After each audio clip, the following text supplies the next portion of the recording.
स्वागत है आपका के न्यूज में। मैं हूं आपके साथ विशाल पंडित और आप देख रहे हैं हमारी खास पेशकश महाकुंभ महामेला। महाकुंभ भारत के सबसे बड़े धार्मिक आयोजनों में से एक है जो हर 12 साल में आयोजित होता है। इसमें करोड़ों श्रद्धालु आस्था की डुबकी लगाने आते हैं। यह सिर्फ धार्मिक आयोजन नहीं है बल्कि यह आर्थिक गतिविधियों का भी बड़ा केंद्र है। यहाँ कम समय में लाखों रुपए कमाने के लिए अनेकों जरिए हैं। ये रिपोर्ट देखिए। महाकुंभ बिजनेस का भी संगम। 45 दिन में 2 लाख करोड़ के कारोबार का अनुमान।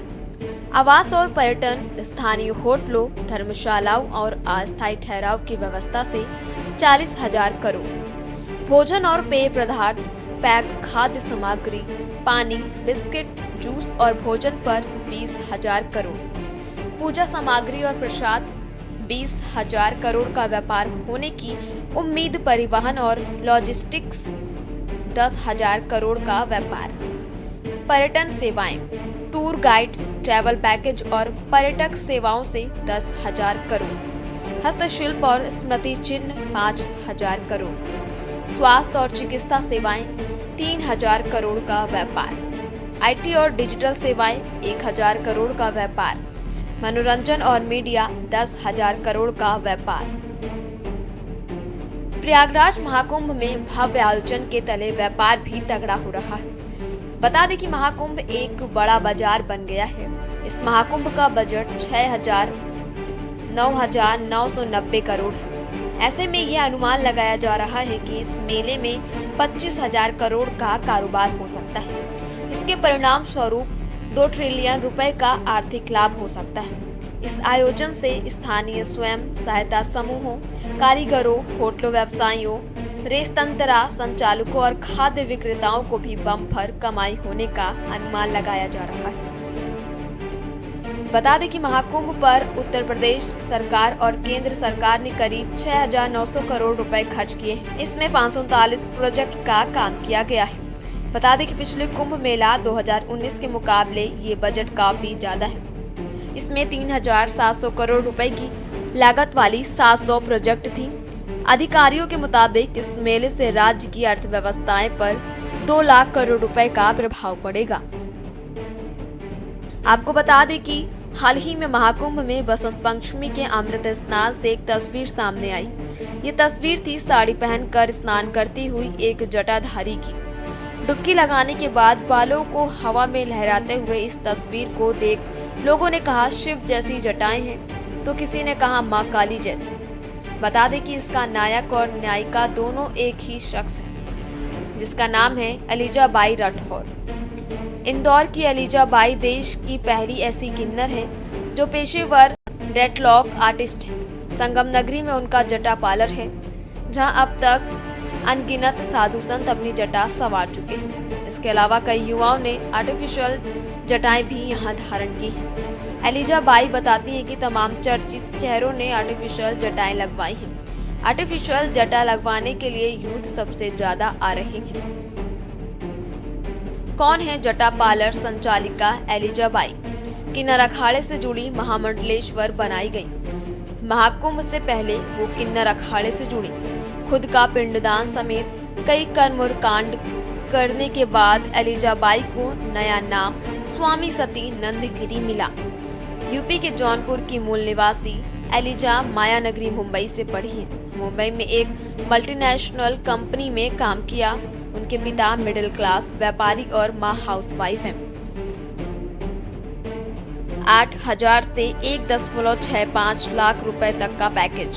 एलिजा के जटा पार्लर में क्वालिटी के अनुसार पैसे लगते हैं। नकली जटाएं बनवाने में 8,000 से 1.5 लाख रुपए तक खर्च। इनको तैयार करने में कैनाकुलर का इस्तेमाल होता है, जो काफी महंगा होता है। खास तकनीक का इस्तेमाल कर इसे जटा का स्वरूप दिया जाता है। 4 से लेकर 17 फीट तक लंबी जटाएं बनवाई जा सकती हैं। लंबाई के हिसाब से ही पैसे भी लगते हैं। शिव के प्रतीक रुद्राक्ष की जबरदस्त डिमांड। महाकुंभ मेले में साधु सन्यासियों के साथ रुद्राक्ष की भी खूब चर्चा है। महाकुंभ नागा सन्यासी अपने शरीर पर हजारों रुद्राक्ष पहनकर घूम रहे हैं। रुद्राक्ष वाले बाबा की भी खूब चर्चा है। यहाँ 7 करोड़ से ज्यादा रुद्राक्ष के दानों और मालाओं से भव्य द्वादश ज्योतिर्लिंग का निर्माण किया गया है। यहाँ से रुद्राक्ष बांटकर भक्तों को बाबा आशीर्वाद भी दे रहे हैं। ये सब देख रुद्राक्ष की डिमांड भी लोगों के बीच खूब है। यही वजह है कि मेले में पटरी दुकानों, साधु संतों के शिविरों के बाहर रुद्राक्ष और रुद्राक्ष की मालाएं बिक रही हैं। बता दें कि पौराणिक कथाओं के अनुसार रुद्राक्ष को भगवान शिव के वरदान के रूप में माना जाता है। कथाओं के मुताबिक रुद्राक्ष का अर्थ ही होता है भगवान शिव के आंसुओं से उत्पन्न एक ऐसा फल जो रुद्र रूप में जाना जाता है, जिसे रुद्राक्ष कहते हैं। ऐसी मान्यता है कि हजारों वर्षों तक आंखें बंद करके ध्यान में बैठे शिव की आंखों से निकलने वाले आंसू से उत्पन्न हुआ रुद्राक्ष साक्षात शिव है। आमतौर पर रुद्राक्ष की माला नागा, साधु और सन्यासियों के गले में ज्यादा दिखाई देती है। रुद्राक्ष के प्रकार। एक मुखी रुद्राक्ष, जिसे साक्षात शिव का रूप माना जाता है, ये सबसे महंगे रुद्राक्ष के रूप में जाना जाता है। नेपाल में मिलने वाले एक मुखी रुद्राक्ष को सबसे दुर्लभ रुद्राक्ष के रूप में माना जाता है। इनकी कीमत 50,000 रुपए से लेकर 2 लाख रुपए तक हो सकती है। इसकी पहचान करना बेहद मुश्किल है, क्योंकि अर्धचंद्राकार आकार में होता है। 2 मुखी रुद्राक्ष, जिसे जुड़वा रुद्राक्ष के रूप में जाना जाता है, इसे शिव पार्वती के रुद्राक्ष के रूप में पूजा जाता है। 3 मुखी रुद्राक्ष मंगल दोष के निवारण के लिए होता है और ये लाइनों के जरिए पहचाना जाता है। 4 मुख वाले रुद्राक्ष को भगवान ब्रह्मा का रूप स्वरूप माना जाता है और इसे काम लोग ही धारण करते हैं। 5 मुखी रुद्राक्ष शिव का सबसे प्रिय माना जाता है और 5 मुखी रुद्राक्ष को गृहस्थ से लेकर संत सभी धारण कर सकते हैं। रुद्राक्ष के दाने जितने छोटे होंगे उतना अच्छा होगा। रुद्राक्ष गले में धारण करने के बाद जब काले होने लगे तो असली होने की पहचान माना जाता है। 6 मुखी, 7 मुखी, 8 मुखी और 11 मुखी रुद्राक्ष के साथ ही 21 मुखी रुद्राक्ष भी होते हैं। तिलक लगाकर लाखों की कमाई। महाकुंभ में तिलक लगाने का बिजनेस भी काफी अच्छा है। इसमें लागत बहुत कम है और मुनाफा अच्छा खासा है। तिलक लगाने वाले बताते हैं कि वो एक इंसान को तिलक लगाने के लिए 10 रुपए लेते हैं। ऐसे में वो दिन में अगर 1000 लोगों को तिलक लगाते हैं तो एक दिन में 10,000 रुपए कमा लेते हैं। कमाई के जरिए तमाम। महाकुंभ में कई लोग चाय बेचकर अच्छी कमाई कर रहे हैं। मसलन चाय का एक कप 10 रुपए का। उस हिसाब से अगर दिन में आप 500 कप चाय बेचते हैं तो सीधे तौर पर आपकी दिन की कमाई होगी 5,000 रुपए।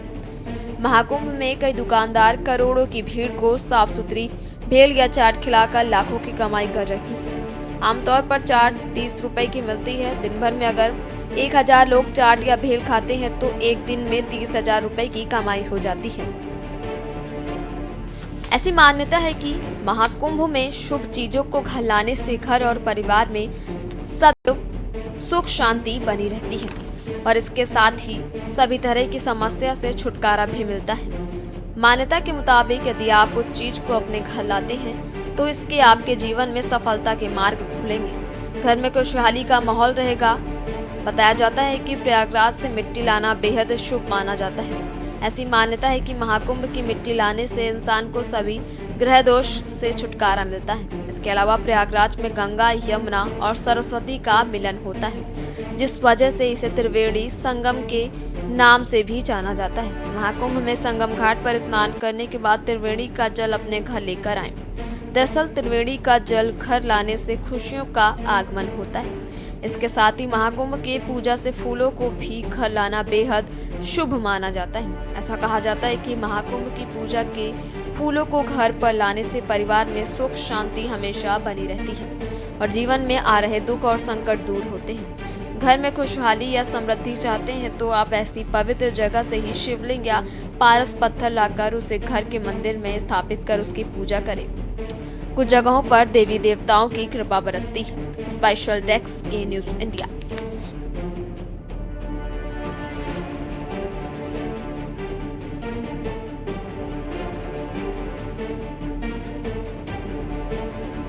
यहां रुकते एक छोटे से ब्रेक के लिए। आप देख रहे हैं के न्यूज़, खबरों का सारथी। ब्रेक के बाद आपका स्वागत है। अगर आप महाकुंभ मेले में पुण्य लाभ के लिए जा रहे हैं तो इरादों के साथ पैरों को भी मजबूत रखिए। दरअसल जाम के हालात बनने से आपको पैदल चलना पड़ेगा। हालांकि जन सैलाब को संभालने के लिए प्रशासन ने मोर्चा संभाल रखा है, फिर भी आपको मेले तक पहुंचने के लिए कई किलोमीटर की दूरी अपने पैरों से चलकर तय करनी होगी। ये रिपोर्ट देखिए। महाकुंभ में श्रद्धालुओं की भीड़ एक बार फिर बढ़ने लगी है। हालांकि इसे देखते हुए प्रशासन फिर अलर्ट हो गया। भीड़ की निगरानी की जा रही है। आपको बता दें कि महाकुंभ में ज्यादातर अखाड़ों ने अब पैकिंग शुरू कर दी है, इसलिए श्रद्धालुओं को अखाड़ों के अंदर नहीं जाने दिया जा रहा है। प्रशासन के मुताबिक महाकुंभ में 13 जनवरी से अब तक 40 करोड़ श्रद्धालु स्नान कर चुके हैं। अभी मेला 19 दिन और चलेगा। वहीं महाकुंभ में सीएम योगी आदित्यनाथ के स्पष्ट निर्देशों के बावजूद ट्रैफिक प्लान पूरी तरह से विफल हो गया है। जिला प्रशासन की लापरवाही के कारण श्रद्धालुओं और यात्रियों को वाहनों की लंबी कतारों का सामना करना पड़ रहा है। विभिन्न मार्गों पर वाहनों की जाम ने यातायात व्यवस्था को ठप कर दिया है, जिससे लोगों को भारी परेशानियां हो रही हैं। इसकी स्थिति को देखते हुए प्रशासन को जल्द ही ठोस कदम उठाने की आवश्यकता है, ताकि श्रद्धालुओं को बेहतर सुविधा मिल सके। वहीं महाकुंभ के दौरान भगदड़ की घटना के बाद मुख्यमंत्री योगी आदित्यनाथ ने श्रद्धालुओं की सुरक्षा को लेकर जिला प्रशासन को कड़ी हिदायतें दी थी, लेकिन इसके बावजूद सुरक्षा और यातायात व्यवस्था में खामियां बनी हुई हैं। जिला प्रशासन की लापरवाही के कारण महाकुंभ में श्रद्धालुओं को परेशानियों का सामना करना पड़ रहा है। वाहनों की लंबी कतारें और ट्रैफिक जाम ने श्रद्धालुओं की मुश्किलें बढ़ा दी हैं। मुख्यमंत्री के निर्देशों के बावजूद प्रशासन की ओर से प्रभावी कदम नहीं उठाए जाने की स्थिति और भी बिगड़ी हुई है। ट्रैफिक को लेकर के कितनी प्रॉब्लम हो रही है आप लोगों को? बहुत प्रॉब्लम हो रही है सर, काम नहीं हो पा रहा है। अच्छा, तो क्या मतलब कहीं आप कहीं जॉब करते हैं? हाँ सर, हम जॉब करते हैं। फील्ड जॉब है आपकी, तो बड़ी समस्या हो रही है इस समय तो, बहुत सर, क्योंकि हर जगह जाम ही जाम मिल रहा होगा आपको। तो कैसे मैनेज कर रहे हैं? सर ये जब से मोदी साहब 5 के बाद आए हैं, जब से जाम बढ़ा के गए।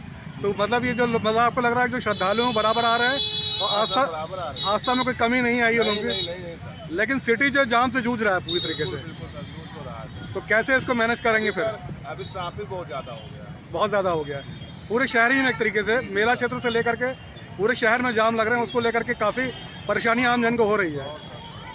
कहाँ से आ रहे हैं आप लोग? सातना से।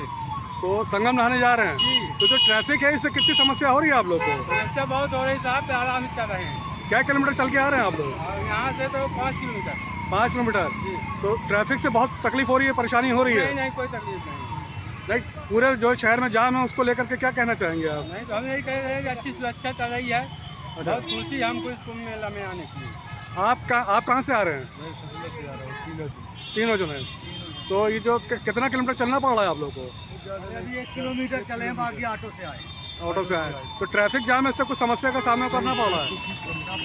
सब बढ़िया है। अच्छा, डुबकी लगाने जा रहे हैं आप लोग आस्था की हैं? आप क्या बोलना चाहेंगे?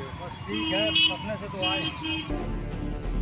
आपको बता दें कि महाकुंभ मेले में 3 बड़े स्नान पर्व संपन्न हो चुके हैं। अब 2 स्नान पर्व हैं। मेला प्रशासन इसकी तैयारी में जुटा हुआ है। कुंभ नगरी प्रयागराज में आने के लिए काफी बंदोबस्त किए गए हैं। मौनी स्नान पर्व के दिन हुई भगदड़ के बाद यहां आने वाले लोगों का सिलसिला कुछ थमा था। अब फिर से श्रद्धालुओं के आने का सिलसिला शुरू हो गया है। चारों तरफ भीड़ ही भीड़ नजर आ रही है। प्रशासन सतर्कता के लिहाज से व्यवस्था में सुधार की कोशिशों में जुटा हुआ है। संगम की रेती पर महाकुंभ को लेकर श्रद्धालुओं में क्रेज बना हुआ है।